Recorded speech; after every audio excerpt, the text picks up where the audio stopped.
आपका आपके अपने चैनल स्टडी विद प्रदीप में। दोस्तों, हम लोग केवीएस, टीजीटी, पीजीटी और एलटी जीआईसी को ध्यान में रख करके बायोलॉजी सब्जेक्ट से लगातार ये एनसीईआरटी क्लास को आगे बढ़ा रहे हैं।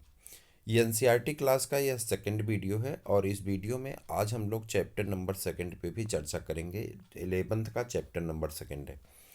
एक दिन में एक चैप्टर को हम लोग पूरा कंप्लीट कर रहे हैं। कुछ दिन आपको डबल डबल चैप्टर भी मिलेंगे और इस तरह से हम बहुत तेज़ी के साथ अपने कोर्स के फिनिश करने की तरफ बढ़ जाएंगे। आपको भी पता है और मुझे भी पता है, सिर्फ एनसीईआरटी से आपके क्वेश्चन बेहतरीन नहीं होने वाले हैं और ये बात आपको अच्छी तरह से पता है। इसके बाद आपका एग्ज़ाम पॉइंट आएगा चैप्टर वाइज, उसके बाद उसका प्रैक्टिस पेपर है। एग्ज़ाम पॉइंट के बाद प्रैक्टिस पेपर आएगा और इतना करने से आपको क्या होगा कि आपके पास एक क्वेश्चन का अच्छा कलेक्शन हो जाएगा और उतना अगर आपने कर लिया तो लास्ट में जो है प्रैक्टिस पेपर यानी प्रीवियस ईयर क्वेश्चन पेपर और फिर उसके बाद जो है आपका मॉडल पेपर, इतना कर लेने से आपकी प्रिपरेशन अच्छी हो जाएगी। मैं जानता हूँ कि एक टॉपिक पे बेहतरीन समय देने के बावजूद ही कई बार ये भरोसा नहीं हो पाता कि क्या यह टॉपिक एग्ज़ाम में आएगी कि नहीं आएगी, लेकिन हम लोग बहुत प्लान्ड से चल रहे हैं और इस प्लान में हमें भरोसा है कि हम 100% की बात तो नहीं कर रहे हैं, लेकिन 80% तक क्वेश्चन अवश्य मिल जाएंगे, इस बात का हमें भरोसा है। इसीलिए बहुत यकीन और विश्वास के साथ हम आगे बढ़ रहे हैं। आपसे भी गुजारिश है कि आप चैनल से जुड़ें और चैनल की एग्ज़ाम पॉइंट को ज़रूर परचेज करें, जो कोई ऑफ़र के तहत इसमें सिर्फ 99 रुपीज़ में मिल रहा है और आप उसे हमारे साथ जुड़ करके जान सकते हैं। 5 जनवरी तक ये ऑफ़र है, आप इस ऑफ़र का लाभ उठाएं। चलिए, अध्याय सेकंड है आपका और जीव जगत का वर्गीकरण यहाँ पे दिया गया है। इसमें कुछ टॉपिक दी गई हैं जैसे कि किंगडम, मोनेरा किंगडम पढ़ना, प्रोटिस्टा पढ़ना, फंजाई पढ़ना, प्लांटी पढ़ना है, एनिमेलिया पढ़ना, वायरस, वायराइड और प्रियान पढ़ना, लाइकेन और प्रियान पढ़ना है। ये सभी आपके सिलेबस का हिस्सा है। तो चलिए स्टार्ट करते हैं बिना वक्त गंवाए। पहला टॉपिक आपके सामने। सभ्यता के प्रारंभ से ही मानव में सजीव प्राणियों के वर्गीकरण के अनेक प्रयास किए हैं। देखिए, जब सभ्यता आई, सिविलाइजेशन आया, ह्यूमन सिविलाइजेशन, तो ह्यूमन के सिविलाइजेशन से ही एक ग्रुपिंग बनना शुरू हो गया जिसे आप कैटेगरीज कहते हैं। कैटेगरीज में डिवाइड करने लगे कि बेनिफिशियल कौन है, हार्मफुल कौन है यानी लाभदायक कौन है, हानिकारक कौन है, कौन हम डोमेस्टिक हैं, कौन डोमेस्टिक नहीं है। तो इस तरह के एक प्रयास शुरू हुए। वर्गीकरण के ये प्रयास वैज्ञानिक मापदंडों की जगह सहज बुद्धि पर आधारित, हमारे जैसे वैज्ञानिक मापदंड नहीं थे, आधारित किस पे थे, हमारी बुद्धि के ऊपर आधारित थे। जैसे हमारे भोजन, वस्त्र, आवास जैसी उपयोगिता की वस्तुओं के उपयोग की आवश्यकताओं पर आधारित थे। मतलब जैसे अगर हम गाय पाल लिए तो दूध देती है, ठीक है। हमने बैल पाल लिया या वो क्या कहते हैं, भैंसा पाला तो वो खेती करने में, हल चलाने में मदद करते थे। ठीक उसी तरह से घोड़ा पाला तो दौड़ने में मदद करते थे। यानी हमने अपनी उपयोगिता और अनुपयोगिता को ध्यान में रख करके जीवों को पालना स्टार्ट कर दिया। या पौधों को धीरे धीरे जब पौधों की खेती करना शुरू किया तो वो भी हमने अपने फसल वाले पौधों को उगाना शुरू कर दिया। लेकिन यहाँ पे कोई वैज्ञानिक मापदंड नहीं था। ठीक, इन प्रयासों में जीवों के वर्गीकरण के वैज्ञानिक मापदंडों का उपयोग सर्वप्रथम अरस्तु ने किया था। वैज्ञानिक मापदंडों का प्रयोग सर्वप्रथम किसने किया? एरिस्टोटल। जो लोग इंग्लिश मीडियम वाले होंगे वो जानेंगे, उन्हें एरिस्टोटल कहा जाता है, अरस्तु कहते हैं हिंदी में। इन्होंने पादप को सरल आकार के लक्षणों के आधार पर वृक्ष, झाड़ी और शाक में वर्गीकृत किया था, जबकि इन्होंने प्राणियों का वर्गीकरण लाल रक्त की उपस्थित अथवा अनुपस्थिति के आधार पर भी किया था। लीनियस के देखिए दो तरह से बांट दिए इन्होंने पौधों को। किस में बांटा था? वृक्ष में, झाड़ी में और साकी पौधे में। साकी पौधे वो होते हैं जिसमें लकड़ी का निर्माण नहीं होता है, जैसे पालक है, चौराई है, बथुआ है, मेथी है, दूब है, घास है, ये सब। ठीक, और झाड़ियाँ कौन होती है? जो छोटे होते हैं, लकड़ी बनती है, जैसे तुलसी है, आपका गुलाब है, गुड़हल है, ये सब।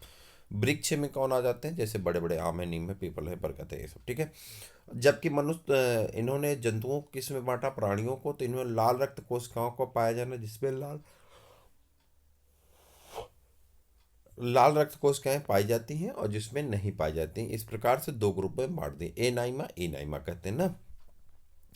लीनियस के काल में सभी पादपों और प्राणियों के वर्गीकरण के लिए एक द्विजगत पद्धति का विकास किया गया। उसके बाद दूसरे वैज्ञानिक आते हैं, कौन? लीनियस। लीनियस ने इसमें द्विजगत पद्धति का नाम दिया, जिसमें उन्होंने प्लांटी यानी पादप और एनिमेलिया यानी जंतु यानी प्राणी जगत को वर्गीकृत किया। इस पद्धति के अनुसार यूकैरियोटिक ससीम केंद्र की, अब इसमें कमियां कहाँ से रह गई? यूकैरियोटिक यानी ससीम केंद्रीय तथा प्रोकैरियोटिक असीम केंद्रीय, एक कोशिका तथा बहुकोशिका तथा प्रकाश संश्लेषी और अप्रकाश संश्लेषी कवक के बीच में विभेद कर पाना यानी अंतर कर पाना संभव नहीं था। चूंकि उन सबको जैसे दो ही जगत में रख दिया गया तो अंतर संभव नहीं था। पादपों एवं प्राणियों पर आधारित यह वर्गीकरण आसानी और सरलता से समझे जाने के बावजूद बहुत से जीवधारियों को इनमें से किसी भी वर्ग में रखना संभव नहीं था। इसी कारण अत्यंत लंबे समय से चली आ रही वर्गीकरण की द्विजात पद्धति अपर्याप्त सिद्ध हो रही थी। इसके अतिरिक्त वर्गीकरण के लिए आकारिकी के साथ साथ कोशिका संरचना, कोशिका भित्ति के लक्षण, पोषण की विधियां, आवास, प्रजनन की विधियां तथा विकासी संबंधों को भी सहमत करने की आवश्यकता महसूस की जाने लगी। अब जैसे सोच लो, जंतु जो है उसमें सिर्फ कोशिका झिल्ली पाई जाएगी, जो पादप है उसमें कोशिका भित्ति पाई जाएगी, ठीक। जो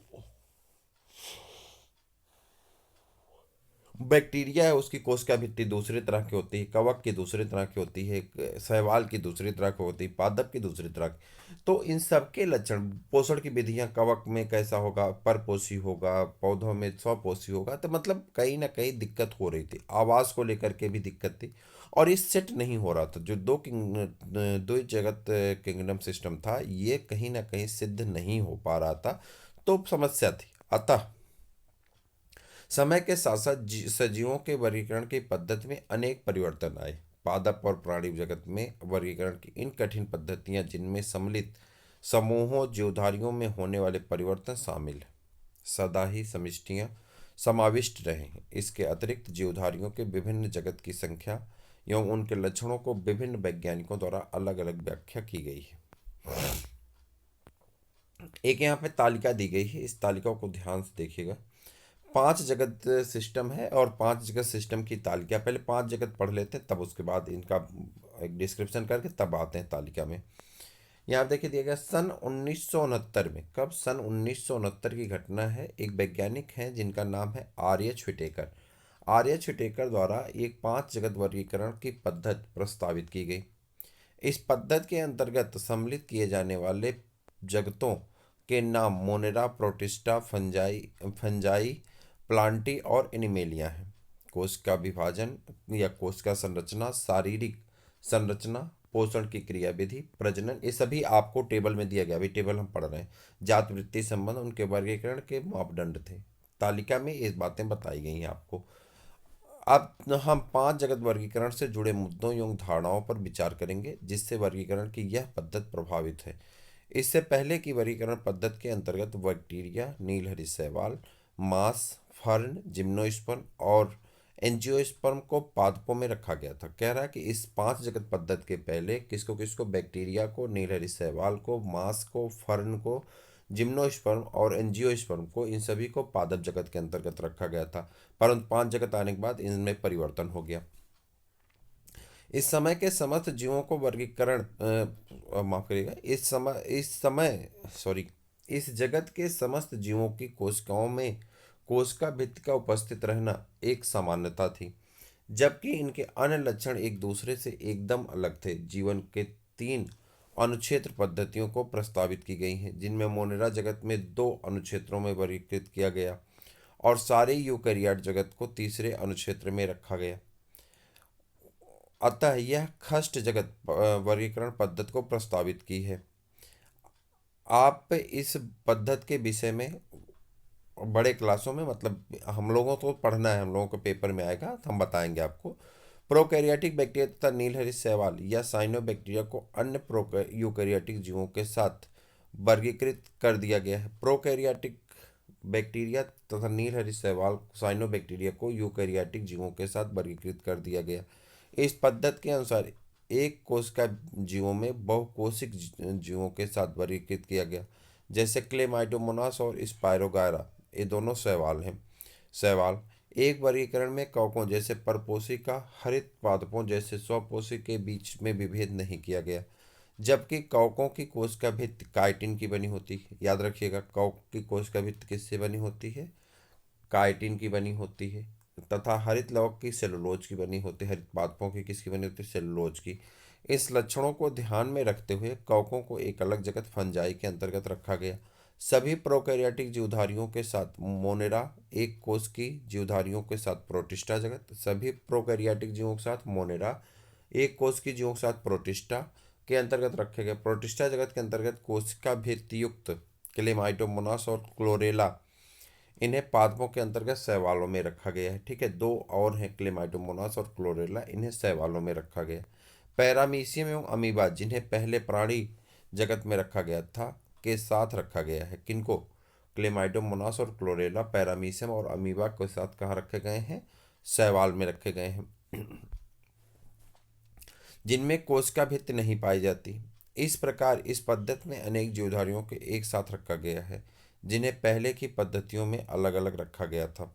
ऐसा वर्गीकरण के मापदंडों के परिवर्तन के कारण हुआ है। इस प्रकार के परिवर्तन भविष्य में भी हो सकते हैं, जो लक्षणों और विकासी संबंधों के प्रति हमारी समझ में सुधार पर निर्भर होगी। समय के साथ साथ वर्गीकरण को एक ऐसी पद्धति विकसित करने का प्रयास किया गया है जो न सिर्फ आकार की, कायिकी व प्रजनन से संबंधी समानताओं पर आधारित हों, बल्कि जात वृत्ति हों और विकासी संबंधों पर आधारित हों। इस अध्याय में हम व्हिटेकर पद्धति के अंतर्गत मोनेरा, प्रोटिस्टा एवं फंजाई के लक्षणों का अध्ययन करेंगे। प्लांटी एवं एनिमेलिया जगत, जिन्हें सामान्य भाषा में क्रमशः पादप एवं प्राणी जगत कहते हैं, की चर्चा आगे के अध्यायों में अलग अलग करेंगे। मोनेरा जगत, सभी बैक्टीरिया, अच्छा 5 जगत सिस्टम पहले पढ़ लीजिए, तब उसके बाद आते हैं। ये देखिए, ये है आपके 5 जगत सिस्टम क्लासिफिकेशन, और इसमें दिया गया है आपको कुछ तर्क। तर्क क्या है? कोशिका प्रकार प्रोकैरियोटिक होगा मोनेरा में, प्रोटिस्टा में यूकैरियोटिक होगा, फंजाई में यूकैरियोटिक होगा, प्लांटी में यूकैरियोटिक, एनिमेलिया में यूकैरियोटिक। कोशिका भित्ति मोनेरा में सेलुलोज रहित यानी बहुशर्करा और अमीनो अम्ल की बनी हुई होगी। कुछ में उपस्थित होती, कुछ में अनुपस्थित होती है। उपस्थित सेलुलोज और काइटिन की बनी होती फंजाई में, सेलुलोज की नहीं काइटिन की बनी होती है। ठीक है, और प्लांटी में सेलुलोज की बनी होती है, और एनिमेलिया में कोशिका भित्ति अनुपस्थित होता है। केंद्रक झिल्ली अनुपस्थित होता है मोनेरा में, प्रोटिस्टा में उपस्थित होता है, फंजाई में उपस्थित होता है, प्लांटी में उपस्थित रहता है, एनिमेलिया में उपस्थित रहता है। काय संरचना कोशिकीय होती है, बहुकोशिकीय अदृढ़ ऊतक की बनी होती है। ऊतक अंग अंगतंत्र की बनी होती हैं। ऊतक अंग और अंगतंत्र से बना होता है। पोषण की विधियां, यह स्वपोषी होता है, रसायन पोषी होता है, और क्या होता है? स्वपोषी होता है, रसायन संश्लेषी होता है, ठीक है, प्रकाश संश्लेषी होता है, तथा परपोषी भी होता है, और परजीवी भी होता है। बैक्टीरिया की बात हो रही। और जो बैक्टीरिया के बाद आपका एक कोष के जीव, ये स्वपोषी होते हैं, कुछ परपोषी होते हैं। और ये जो कवक है परपोषी होता है, मृतोपजीवी होता है। ठीक है, और जो पादप है वह प्रकाश संश्लेषी होता है। प्राणी जो होते हैं वो क्या होते हैं? परपोषी होते हैं।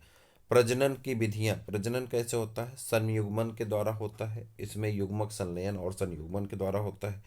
ये फंजाई में निषेचन होता है, और प्लांटी की बात करें तो यहाँ पर निषेचन होगा, और हायर में क्या होगा? निषेचन।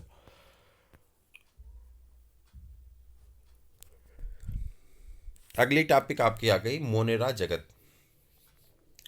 सभी बैक्टीरिया मोनेरा जगत के अंतर्गत आते हैं।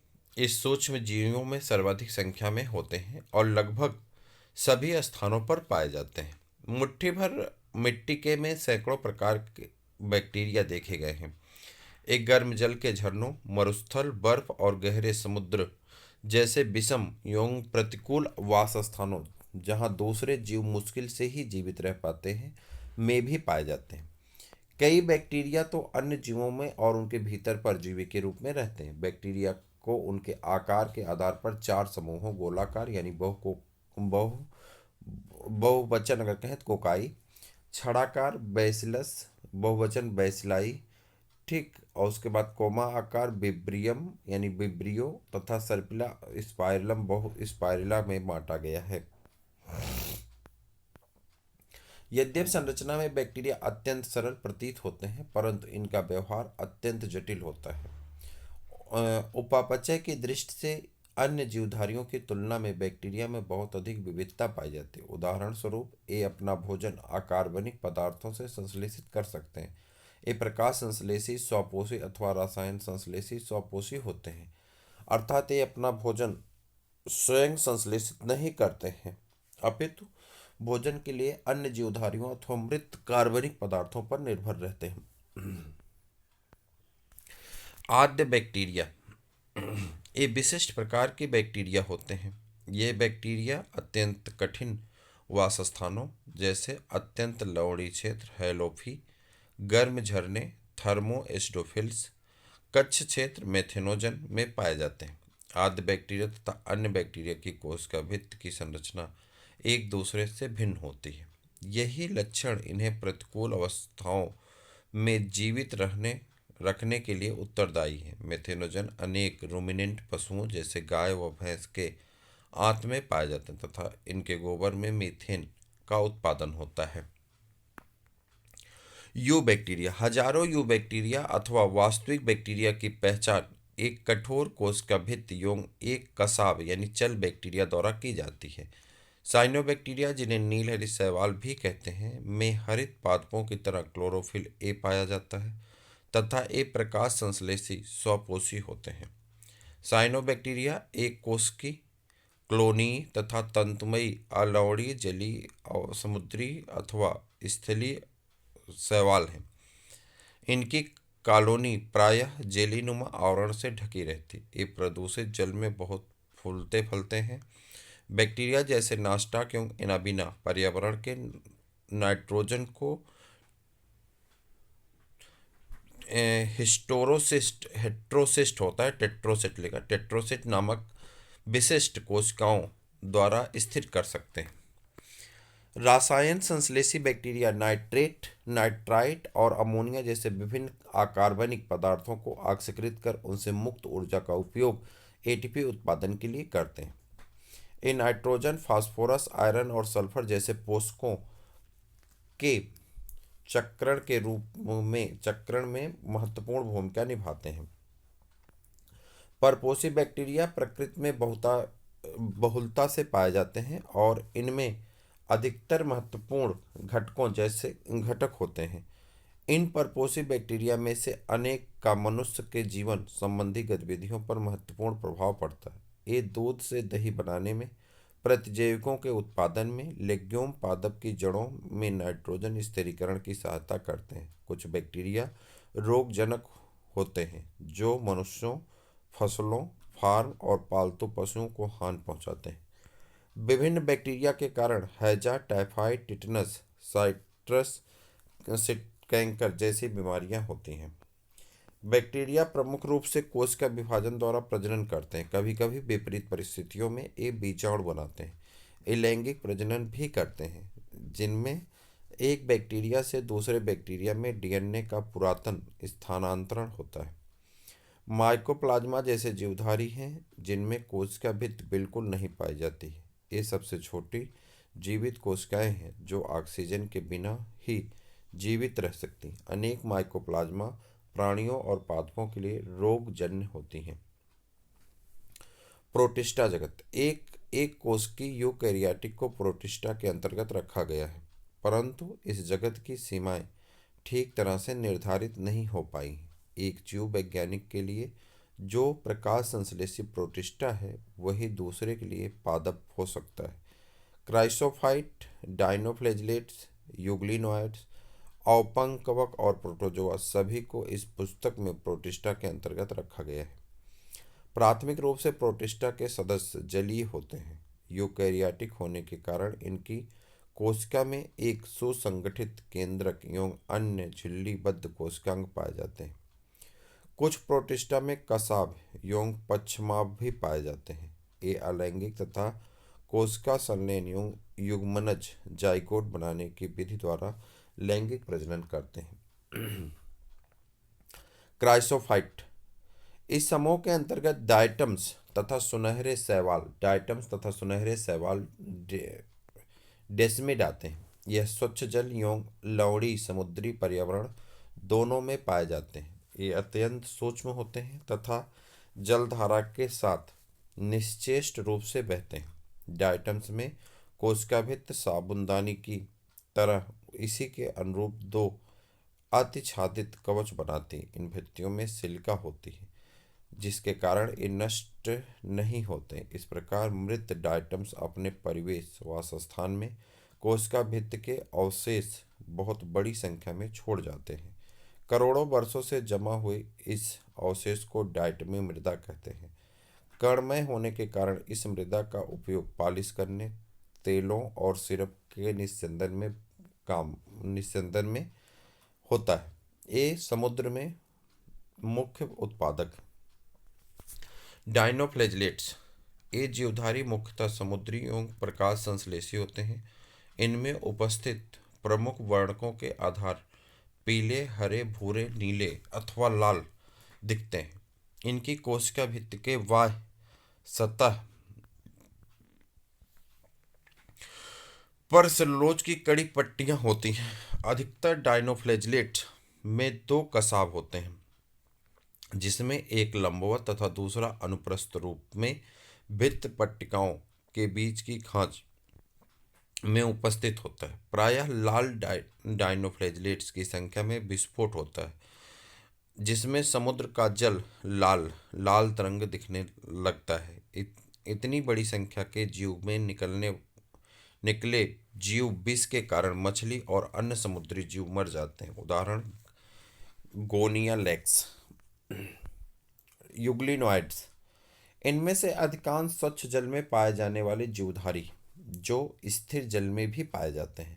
इनकी कोशिका भित्ति की जगह एक प्रोटीन युक्त पदार्थ की परत यानी पेल्किल होती है। ये कोशिका भित्ति की जगह प्रोटीन युक्त परत पेल्किल होती है। इनकी संरचना को लचीला बनाती है। इनके दो कसाव होते हैं, एक छोटा होता है और दूसरा लंबा होता है। यद्यपि सूर्य के प्रकाश की उपस्थिति में ये प्रकाश संश्लेषी होते हैं, लेकिन सूर्य के प्रकाश में के न होने पर अन्य सूक्ष्म जीवधारियों का शिकार कर परपोषी की तरह व्यवहार करते हैं। आश्चर्यजनक रूप से यूग्लिनॉइड में पाए जाने वाले वर्णक उच्च पादपों में उपस्थित वर्णकों के समान होते हैं। उदाहरण यूग्लिना। औपंक कवक। औपंक कवक मृतपोषी प्रोटिस्टा हैं। ये सड़ती हुई टहनियों तथा पत्तियों के साथ गति करते हुए जैविक पदार्थों का भक्षण करते हैं। अनुकूल परिस्थितियों में ये समूह प्लाज्मोडेस्माटा बनाते हैं और कई फीट तक की लंबाई में हो सकते हैं। प्रतिकूल परिस्थितियों में ये बिखर कर सिरों पर बीजाणुयुक्त फलनकाय बनाते हैं। अन्य बीजाणुओं का परिक्षेपण वायु के साथ होता है। प्रोटोजोआ। सभी प्रोटोजोआ परपोषी होते हैं। ये परभक्षी अथवा परजीवी के रूप में रहते हैं। ये प्राणियों में पुरातन संबंधी प्रोटोजोआ को चार प्रमुख समूहों में बांटा जा सकता है। अमीबीय प्रोटोजोआ। ये जीवधारी स्वच्छ जल, समुद्री जल तथा नम मृदा में पाए जाते हैं। ये अपने कूटपादों की सहायता से अपने शिकार को पकड़ते हैं। इनके समुद्री प्रकारों की सतह पर सिलिका के कवच होते हैं। इनमें से कुछ ऐसे हैं कुछ जैसे एंटमीबा परजीवी होते हैं। कसाभी प्रोटोजोआ। इस समूह के सदस्य स्वच्छंद अथवा परजीवी होते हैं। इनके शरीर पर कसाब पाया जाता है। परजीवी कसाभी प्रोटोजोआ बीमारी के कारण इनमें निद्रालु व्याधि रोग बीमारी हो जाती है जैसे कि ट्रेपोनिमा। पश्चिमाभी प्रोटोजोआ ये जलीय तथा अत्यंत सक्रिय गति से गति करने वाले जीवधारी हैं क्योंकि इनके शरीर पर हजारों की संख्या में पश्चिमाभ पाए जाते हैं। इनमें एक गुहा ग्रसिका होती है जो कोशिका की सतह के बाहर की तरफ खुलती है। पश्चिमाभों के लयबद्ध गति के कारण जल में पूरित भोजन गलेट की तरह भेज दिया जाता है। उदाहरण पैरामीशियम।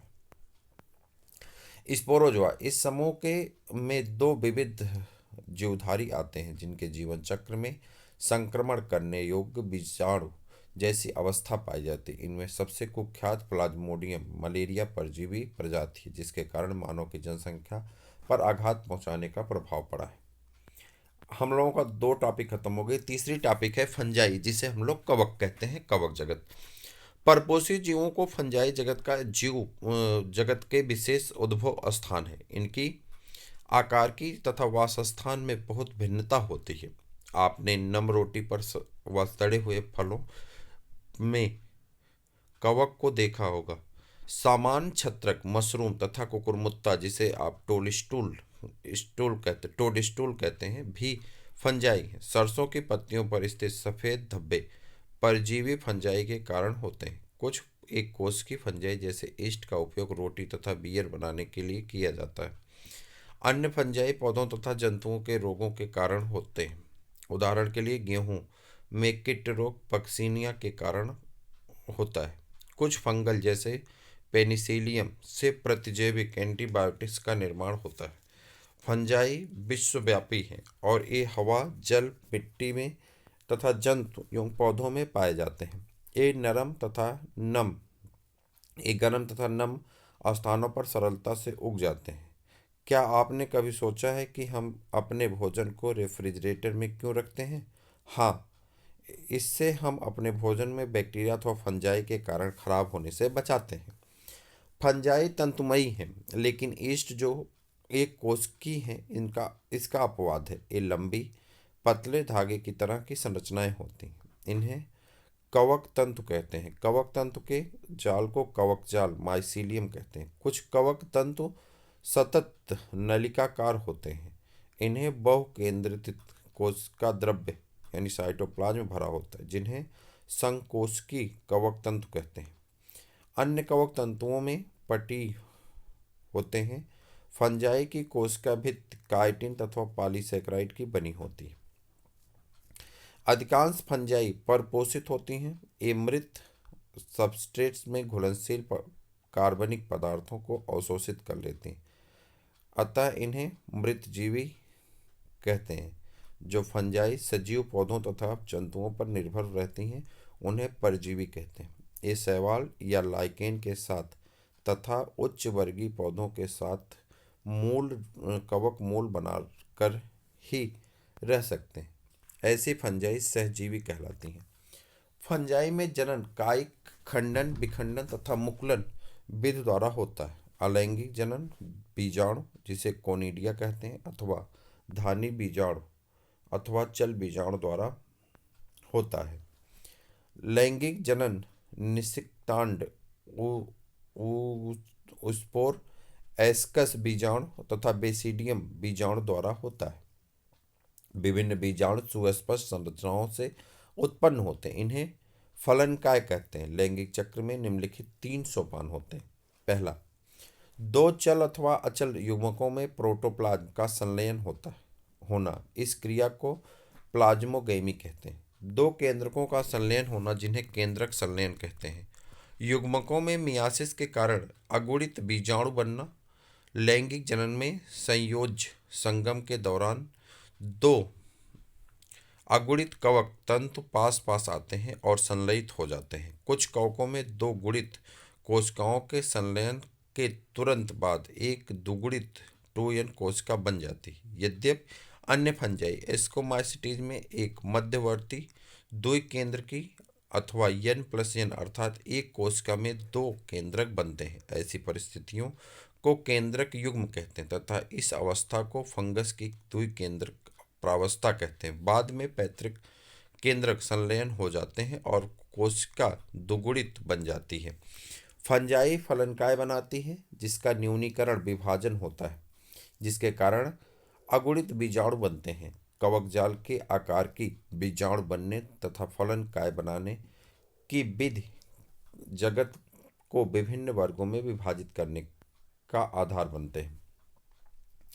फाइकोमाइसिटीज जलीय आवासों, सड़ी गली लकड़ियों, नम तथा सीलन भरे स्थानों अथवा पौधों पर अविकल्पी परजीवी के रूप में पाए जाते हैं।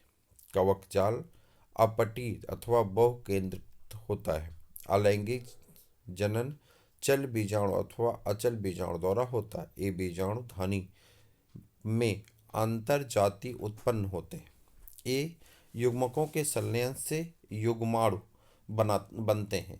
इन युग्मकों की आकार की एक जैसी समयुग्मकता अथवा विभिन्न असमयुग्मकी अथवा विषम युग्मकी हो सकती है। इसके सामान्य उदाहरण हैं म्यूकर, राइजोपस, रोटी के कवक पहले ही बता चुके हैं, और एल्ब्यूगो, सरसों पर परजीवी फंजाई। एस्कोमाइसिटीज, इसके सामान्यतः थैली फंजाई भी कहते हैं। बिरले पाए जाने वाले एस्कोमाइसिटीज एक कोशिक जैसे ईस्ट सैक्रोमाइसीज के अलावा ये बहुकोशिक जैसे पेनिसिलियम होती हैं के मृतजीवी अपघटक परजीवी अथवा सलमरागी यानी पशुविष्ट पर उगने वाले होते हैं। कवक जाल शाखे तथा पटी होता है। अलैंगिक बीजाणु कोनिडिया होते हैं जो विशिष्ट कवक जाल जैसे कि कोनिडियम धर कहते हैं पर बहिर्जात रूप से उत्पन्न होते हैं। कोनिडिया अंकुरित होकर के कवक जाल बनाते हैं। लैंगिक बीजाणु को एस्कस बीजाणु कहते हैं। ये बीजाणु थैलीसम एस्कस में अंतर जातीय रूप से उत्पन्न होते हैं। एसाई एक वचन एस्कस विभिन्न प्रकार के फलनकाय में लगी रहती हैं जिन्हें एस्कोकार्प कहते हैं।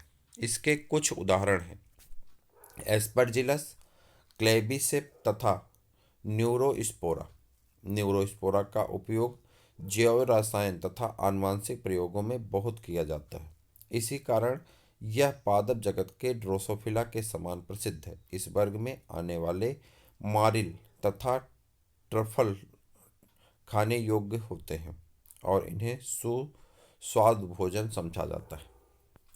बेसिडियोमाइसिटीज, बेसिडियोमाइसिटीज को ज्ञात सामान्य प्रकार मशरूम, उसके बाद ब्रिक्ट फंजाई तथा पफबाल है। ये मिट्टी में लट्ठे अथवा वृक्ष के ठोठे पर अथवा सजीव पादपों के अंदर परजीवी के रूप में उगते हैं, जैसे कीट तथा कंड।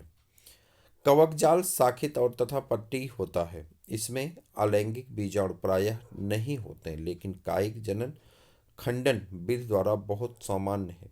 इसमें लैंगिक अंग नहीं होते लेकिन इसमें प्लाज्मोगेमी विभिन्न स्ट्रोनों वाली दो कायिक कोशिकाओं अथवा जीन प्रारूप में संलयन से होते हैं। इसमें बनने वाली संरचना द्वि केंद्र की होती है। इसके अंततः बेसिडियम बनते हैं। बेसिडियम में केंद्रक संलयन कैरियोगैमी तथा मियासिस होता है। इसके कारण 4 बेसिडियम बीजाणु बनते हैं। बेसिडियम बीजाणु बेसिडियम का बहिर्जाती उत्पन्न होते हैं। बेसिडियम फलनकाय में लगे रहते हैं जिसे बेसिडियोकार्प कहते हैं। इसके कुछ सामान्य उदाहरण हैं जैसे कि एगेरिकस मशरूम, आस्ट्रलागो कंड तथा पक्सिनिया किट फंगस आदि। ड्यूटेरोमाइसिटीज, ये प्रायः अपूर्ण कवक भी कहते हैं। इन्हें प्रायः अपूर्ण कवक भी कहते हैं क्योंकि इसकी केवल अलैंगिक अथवा कायिक प्रावस्था ही ज्ञात हो पाई। जब इस फंजाई की लैंगिक अवस्था की खोज हो जाती है तब इसे उसके उचित वर्ग में रख दिया जाता है। यह भी संभव है कि अलैंगिक तथा कायिक प्रावस्था को एक नाम दे दिया गया हो और उन्हें ड्यूटेरोमाइसिटीज में रख दिया गया हो और लैंगिक प्रावस्था को दूसरे वर्ग में। बाद में जब उनके अनुबंधों यानी कड़ी का पता लगा और फंजाई की उचित पहचान हो गई तब उन्हें ड्यूटेरोमाइसिटीज में से निकाल लिया गया। एक बार जब ड्यूटेरोमाइसिटीज के सदस्यों की उचित लैंगिक प्रावस्था का पता लग गया तब उन्हें एस्कोमाइसिटीज एवं बेसिडियोमाइसिटीज में सम्मिलित कर लेते हैं। ड्यूटेरोमाइसिटीज केवल अलैंगिक बीजाणुओं जिन्हें कोनिडिया कहते हैं से जनन करते हैं। इसके कवकजाल पट्टी तथा शाखित होते हैं। इसके कुछ सदस्य परजीवी अथवा मृतोपजीवी होते हैं लेकिन इनके अधिकांश सदस्य अपशिष्ट के अपघटक होते हैं और खनिज के चक्रण में सहायता करते हैं। इसके कुछ उदाहरण अल्टरनेरिया, कोलिटोट्राइकम तथा ट्राइकोडर्मा है। पादप जगत, प्लांटी किंगडम। पादप जगत में वे सभी जीव आते हैं जो यूकैरियोटिक्स हैं और इनमें क्लोरोफिल होते हैं। ऐसे जीवों को पादप कहते हैं। इनमें से कुछ पादप जैसे कि कीटभक्षी पौधे तथा परजीवी आंशिक रूप से विषमपोषी होते हैं। ब्लैडरवर्ट तथा वीनस फ्लाईट्रैप कीटभक्षी पौधों के और अमरबेल कैस्कुटा परजीवी का उदाहरण है। पादप कोशिका में कोशिका भित्ति होती है जो सेलुलोज की बनी होती है और इसकी संरचना के बारे में विस्तृत विवरण अध्याय 3 में पढ़ेंगे। प्लांटी जगत में शैवाल, ब्रायोफाइट्स, टेरिडोफाइट्स, जिम्नोस्पर्म तथा एंजियोस्पर्म आते हैं। पादप के जीवन चक्र में दो सुस्पष्ट अवस्थाएं दुगुणित बीजाणु उद्भुत तथा अगुणित युग्मकोद्भिद होती हैं। इन दोनों में पीढ़ी एकांतरण होता है। विभिन्न प्रकार के पादप वर्गों में अगुणित तथा दुगुणित प्रवस्थाओं की लंबाई और ये प्रवस्थाएं मुक्त जीवी हैं अथवा दूसरे पर निर्भर करती हैं के अनुसार विभिन्न होती हैं। युग्मनज 2n में मियासिस विभाजन के द्वारा अगुणित यन बीजाणु बनते हैं। ये बीजाणु अंकुरित होकर के युग्मकोद्भिद बनाते हैं। युग्मक नर तथा मादा युग्मकोद्भिद पर बनते हैं जो संलयन होकर के पुनः द्विगुणित युग्मनज बनाते हैं। युग्मनज से बीजाणु उद्भिद विकसित होता है। इस प्रक्रम को संतत एकांतरण कहते हैं।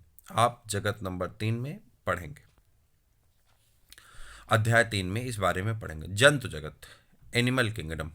इस जगत के जीव विषमपोषी यूकैरियोटिक होते हैं जो बहुकोशिक हैं और इनकी कोशिका में कोशिका भित्ति नहीं है। ये भोजन के लिए परोक्ष तथा अपरोक्ष रूप से पौधों पर निर्भर करते हैं। ये अपने भोजन को एक आंतरिक गुहिका में पचाते हैं और भोजन को ग्लाइकोजन अथवा वसा के रूप में संग्रहण करते हैं। इनमें प्राणी संपोषण अर्थात भोजन का अंतर्ग्रहण करना होता है। उनमें वृद्धि का एक निर्दिष्ट पैटर्न होता है और ये एक पूर्ण वयस्क जीव बन जाते हैं। इसकी सुस्पष्ट आकृति तथा माप होती है। उच्च कोटि के जीवों में विस्तृत संवेदी एवं तंत्रिका प्रेरक क्रियाविधि विकसित होती है। इनमें से अधिकांश चलन करने में सक्षम होते हैं। लैंगिक जनन नर तथा मादा के संगम से होता है और बाद में उसके भ्रूण का विकास होता है। संघ के विभिन्न मुख्य अभिलक्षणों का विस्तृत वर्णन अध्याय 4 में किया गया।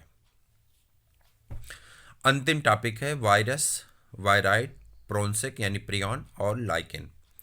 व्हिटकर द्वारा सुझाए गए 5 जगत में लाइकेन व आकोस्की जीवों जैसे कि वायरस, वायराइड और प्रोन्सेक का उल्लेख नहीं किया गया। इसका संक्षिप्त परिचय नीचे दिया गया। हम सभी कभी न कभी जुकाम अथवा फ्लू से ग्रसित होंगे। क्या आप जानते हैं कि इसका वायरस कैसे प्रभावित करता है? वायरस का नाम वर्गीकरण में नहीं है क्योंकि ये वास्तविक जीवन नहीं है। यदि हम यह मानते हैं कि सजीवों की कोशिका संरचना होती है, वायरस आकोशिकीय जीव है जिसकी संरचना सजीव कोशिका के बाहर रवेदार होती है। एक बार जब एक कोशिका को संक्रमित कर देते हैं तब ये मेजबान कोशिका की मशीनरी का उपयोग अपनी प्रतिकृति बनाने में करते हैं और मेजबान को मार देते हैं। क्या आप वायरस को सजीव अथवा निर्जीव कहेंगे?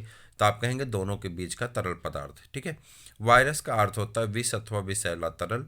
डिमिट्री इवानोव्स्की ने 1892 में तंबाकू के मोज़ेक रोग के रोगाणुओं को पहचाना था। किसने? डिमिट्री इवानोव्स्की ने। और जिन्हें वायरस नाम दिया गया। इनका माप बैक्टीरिया से भी छोटा था क्योंकि ये बैक्टीरिया प्रूफ फिल्टर से भी छनकर अलग हो गए थे। M.W. बेंजरिंग ने 1898 में पाया कि संक्रमित तंबाकू के पौधे का रस स्वस्थ तंबाकू के पौधे को भी संक्रमित करने में सक्षम है। उन्होंने इस रस को कंटाजियम वाइवम फ्लूइडियम संक्रामक जीवित तरल कहा। W.M. स्टैनले 1935 ने बताया कि वायरस को रवेदार बनाया जा सकता है और इस रवे को मुख्यतः प्रोटीन होता है। वे अपनी विशिष्ट मेजबान कोशिका के बाहर सक्रिय होते हैं। वायरस अविकल्पी परजीवी है। वायरस में प्रोटीन के अतिरिक्त आनुवंशिक पदार्थ भी होता है जो RNA तथा DNA हो सकता है। किसी भी वायरस में RNA तथा DNA दोनों नहीं होते। वायरस केंद्रक प्रोटीन न्यूक्लियोप्रोटीन का इसका आनुवंशिक पदार्थ संक्रामक होता है। प्रायः सभी पादप वायरस में एक लड़ी वाला RNA होता है जो सभी जंतु वायरस में एक अथवा दोहरी लड़ी वाला RNA अथवा DNA होता है। बैक्टीरियल वायरस तथा बीजाणुभोजी बैक्टीरियोफेज आवरण वायरस जो बैक्टीरिया पर संक्रमण करता है प्रायः दोहरी लड़ी वाले डीएनए वायरस होते हैं। प्रोटीन के आवरण स्तर को कैप्सिड कहते हैं और यह छोटी छोटी उप इकाइयों जिन्हें पोर्टिकोसिक यानी कैप्सोमियर कहते हैं ये मिलकर बनता है। कैप्सिड न्यूक्लिक एसिड को संरक्षित करता है जो पोर्टिकांशक कुंडलिनी अथवा बहुफलन ज्यामितीय रूप से लगे रहते हैं। वायरस में मम्प्स, चेचक, हर्पीज तथा इन्फ्लुएंजा नामक रोग हो सकते हैं। मनुष्यों में एड्स भी वायरस के कारण होता है। पौधों में मोज़ेक बनना, पत्तियों का मुड़ना तथा कुंचन, पीला होना तथा सिरा स्पष्टता, बौने तथा अवरुद्ध वृद्धि होना इसके लक्षण हैं। वायराइड सन 1971 में टीओडाइनन ने यह नया संक्रमण कारक खोजा जो वायरस से भी छोटा तथा इससे कारण पोटैटो स्पाइंडल ट्यूबर नामक रोग होता है। वायराइडों में आरएनए और प्रोटीन आवरण जो वायरस में पाए जाते हैं का अभाव होता है, इसीलिए यह वायराइड के नाम से जाने जाते हैं। वायराइड में आरएनए का आणविक भार बहुत कम होता है। प्रोन्सेक आधुनिक चिकित्सा में कुछ संक्रामक न्यूरोलॉजिकल बीमारियां असामान्य रूप से फोल्ड प्रोटीन करके कारकों द्वारा प्रेषित की गई हैं। इन कारकों का आकार वायरस के आकार से समान है। इन कारकों को प्रोन्सेक कहा गया। प्रोन्सेक द्वारा प्राणियों में होने वाली सबसे उल्लेखनीय बीमारी बोवान स्पॉन्जियोफॉर्मी इंसेफेलोपैथी है, जिसे आमतौर पर मवेशियों में मेडकाउ रोग नाम जाना जाता है और मनुष्यों में इसका समान प्रकार CR जैकब रोग है। ठीक। लाइकेन लाइकेन शैवाल तथा कवक का सहजीवी सहवास अर्थात पारस्परिक उपयोग सहवास है। शैवाल घटक को शैवालांश तथा कवक घटक को माइकोबाइंट कवकांश कहते हैं जो क्रमशः स्वपोषी और परपोषी होते हैं। शैवाल कवक फंजाई के लिए भोजन संश्लेषित करता है और कवक शैवाल के लिए आश्रय देता है और खनिज एवं जल का अवशोषण करता है। इसका सहवास इतना घनिष्ठ होता है कि यदि प्रकृति में लाइकेन को खुद ले तो यह अनुमान लगाना असंभव है कि इसमें दो विभिन्न जीव हैं। लाइकेन प्रदूषण के अच्छे सूचक हैं, जो जहाँ प्रदूषण होता है वहाँ पे लाइकेन नहीं उगते हैं। तो ये था आपका चैप्टर नंबर 2। हमने बहुत तेज़ी के साथ आपका ख़त्म कर दिया। मुझे उम्मीद है कि आपको भी ये चीज़ें समझ में आई होंगी। आपको ऐसे ही बार बार इसको पढ़ते रहना, चीज़ें अपने आप कॉन्सेप्ट में आ जाएंगी।